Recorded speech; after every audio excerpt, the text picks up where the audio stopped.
South Florida is the undisputed sport fishing capital of the world. With its warm climate and rich ecosystems like the Everglades, many species of hard-hitting sportfish call this place home. And for the same reasons, anglers from all over the world travel here to cast a line in the subtropical waters. For many, the gray ghost is the ultimate catch. Bonefish are a really unique fish. Their body shape is like a little torpedo, and their fins are similar to a bluefin tuna. These fish are really built for short and fast bursts of speed, which really makes them an incredible fish to fight and to catch. And it's one of those big draws to the fish, is just this incredible energy and power that they have. It's unlike anything else. As with any animal, bonefish rely on healthy habitat to thrive. Historically, Florida Bay contained world-class bonefish habitat with some of the most expansive and vibrant seagrass beds on the planet. But things have changed.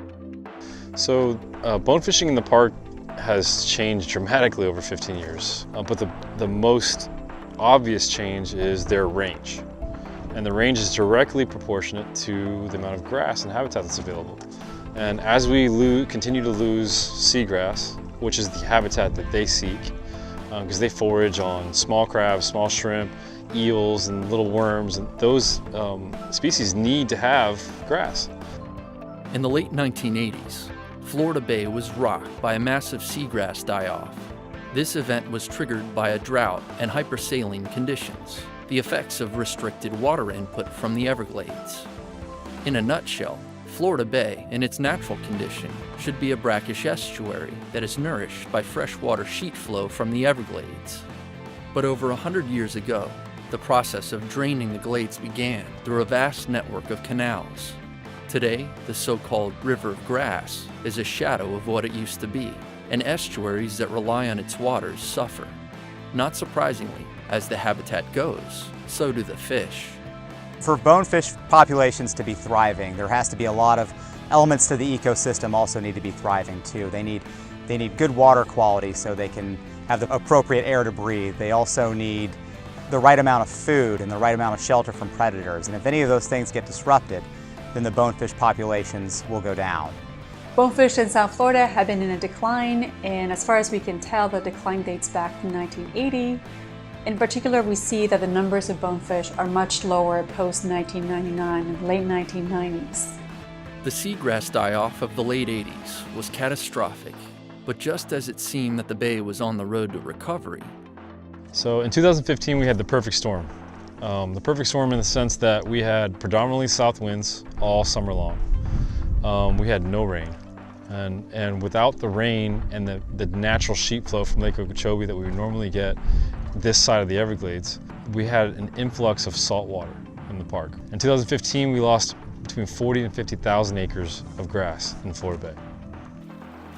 As Florida Bay clings to life by a thread, biologists are beginning to look at other places where bonefish populations are stable. In Las Salinas, on Cuba's southwest coast, bonefish and their habitat seem to be thriving. I think that as we consider what's happening to bonefish in terms of decline and sort of slow recovery, it's super important to think about reference points and trying to keep in mind that bonefish occur in South Florida within this matrix of anthropogenic impacts on multiple scales. They're affected by the hydrology, by the altered coastline, and all kinds of things associated with that. And it's really nice to be able for us to go and sort of zoom back out and go to these intact wetlands where the hydrology is unaltered. Las Salinas represents an ecosystem that is relatively unaltered, where human impacts are at a minimum. For biologists like Dr. Rehage from Florida International University and Dr. Busek from the Bonefish and Tarpon Trust, Las Salinas may prove to be an important reference point, an example of an estuarine habitat that is healthy and functioning near its full potential. Back in South Florida, Dr. Rehage and her team, along with Dr. Busek, are taking a hard look at bonefish populations in Florida Bay. One of the big mysteries they are trying to solve is, what habitats are baby bonefish utilizing, and what are their environmental requirements? So all science has a glamorous side and a non-glamorous side, and seining is not glamorous. We're pulling nets in places where we did not think there would be bonefish. We're running our nets through these muddy, hot places, very little seagrass, in places in the Everglades where we thought there would be no bonefish, and yet we're finding bonefish, which has been really rewarding. Finding juveniles of this size is incredibly rare. As remarkable are the areas that Dr. Rehage has been finding them. Coastal bights and small bays that, under natural conditions, would have a high input of fresh water flowing from the Everglades. These areas were also hardest hit during the 2015 seagrass die-offs in Florida Bay, when freshwater input trickled to a halt during the heat of the summer. Back in the lab, the team has had another revelation by analyzing, of all things, a small calcium carbonate structure called an otolith. The otolith is the ear bone of fish. They're used for balance and for hearing, but they also grow in rings, and they're hard substance. Because they're a hard substance that's always present in the fish, it provides and it's absorbing chemical information about the chemical environment the fish experience, and they provide a record of the entire chemistry of fish as they grow. The chemical analysis of otoliths has led us to learn that some of the bonefish, in fact the majority that we've analyzed, are using low salinity environments early in their life history. What does that mean? That means that some of these babies of bonefish are spending time in estuarine waters, low salinity environments.